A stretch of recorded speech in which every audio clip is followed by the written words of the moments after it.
Hey, what's up YouTube? Custom PC Review here, and today I'm going to do a quick review of the Razer Blackwidow mechanical gaming keyboard. Now I've been using this keyboard for about 2 weeks or so, and this is actually one of the first mechanical keyboards I'm going to be doing a review on. But I do have another keyboard, the Myonix Zyble 60, that I will be doing a review on sooner than later. So, I've had this keyboard for about 2 weeks or so, and this is actually one of the first mechanical keyboards I'm going to be doing a review on. So the first thing I'm going to talk about is the general appearance of this keyboard. And as you can see from all the videos and things like that online, as well as here, I mean, this is a pretty good looking keyboard. And as you can see down here, we have the Razer logo, which can be cycled through function F12, and it has 5 modes. So there's off, there's low, there's medium, and then there's high, and this is the brightest mode. But then there's also the breathe mode, that it goes from high and then it kind of dims into a sleep, then it comes back up. So it looks pretty good. And if you got other Razer peripherals like this right here that I have a Razer Imperator mouse. As you can see, I mean, this is pretty cool, especially in the dark. If you have that, sitting on your desk, it looks great. All right, so one of the problems I did have with this appearance is the font. I don't really like the font. Some of the keys could look kind of weird, but honestly, it's not that big of a deal. I don't look at the keys when I type. But I guess if you're one of those 2-finger typists, you might have some serious problems. I don't know if you can see this R key right here or the 7 key, but they're not that great. So otherwise, it's great. The typing feels awesome and all that stuff. Also, the finish right here, this is kind of a glossy finish. Now, when you just open it up for the first time, it looks great. I mean, I was like, oh my god, this thing looks incredible. But, 2 weeks into it, I mean, it's got fingerprints and all that, and it's just gross. Another problem that you might have, that I personally have, is after a couple hours of gaming or typing, the glossy finish tends to stick to your hands. And I don't really like that. So it feels kind of weird, and yeah. So hopefully this is something that Razer is gonna fix. Hopefully they put a matte finish on it, just so there's less fingerprints and it doesn't stick.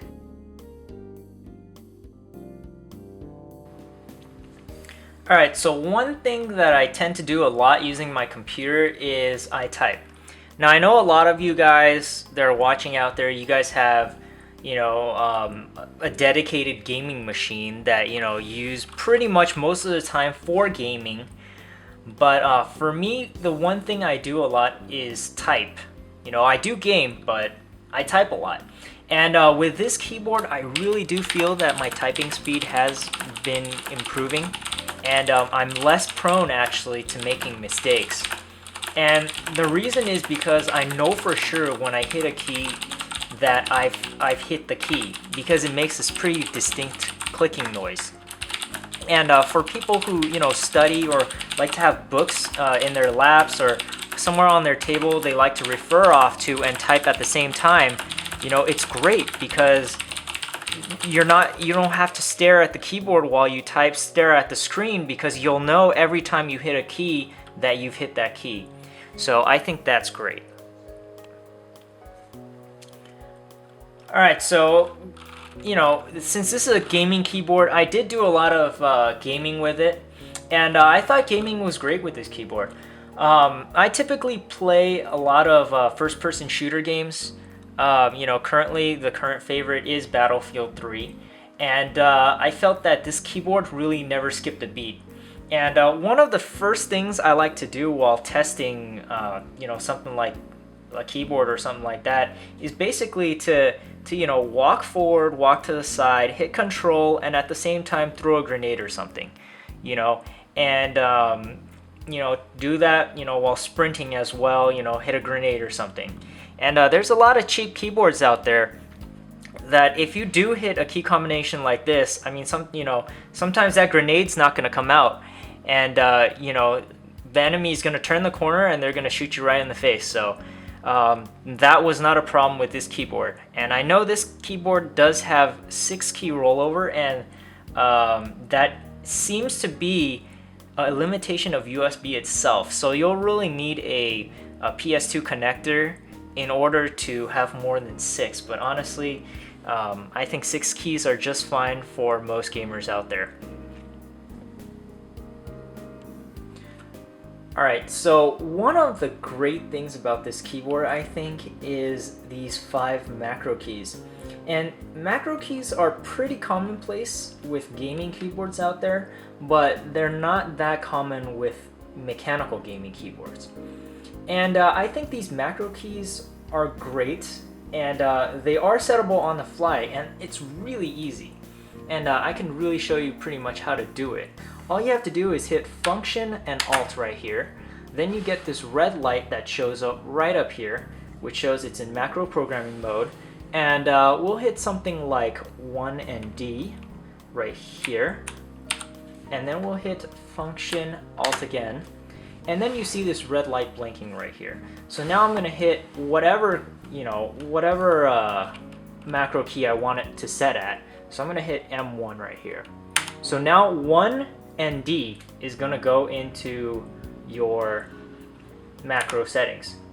And every time you hit M1, 1 and D will hit. So what's good about that? So let's say you're a RTS gamer or something, and you're playing something like StarCraft 2, which I know a lot of RTS gamers do play. And let's say you set your gateway on hotkey 1, and I believe D is Dragoon, if I'm not mistaken.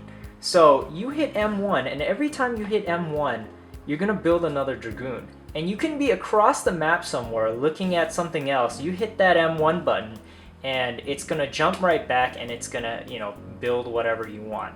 So, and honestly, the possibilities are endless. If you're in Word or something, you can set M1 to save. You can set M2 to a new document, M3 to open a document, whatever. Possibilities are endless with this.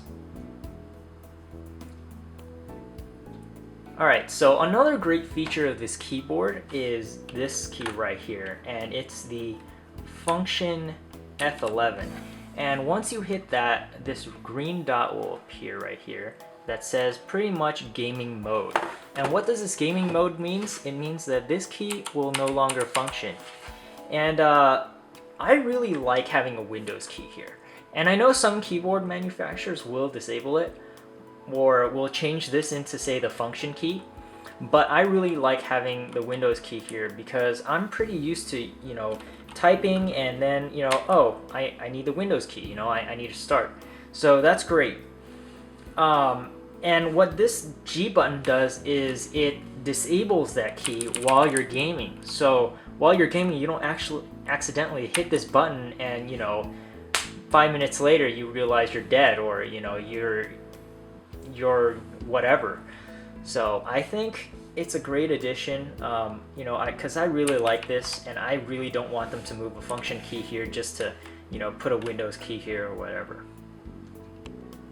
Alright, so one thing I would like to see with this keyboard is some dedicated media keys.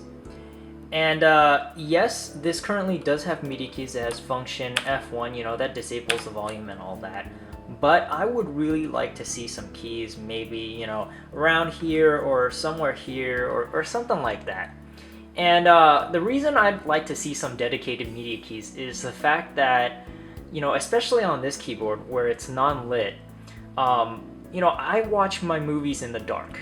And when I use media keys, it's typically when I'm watching a movie. And when I'm watching a movie, it's in the dark. And I can't see these keys.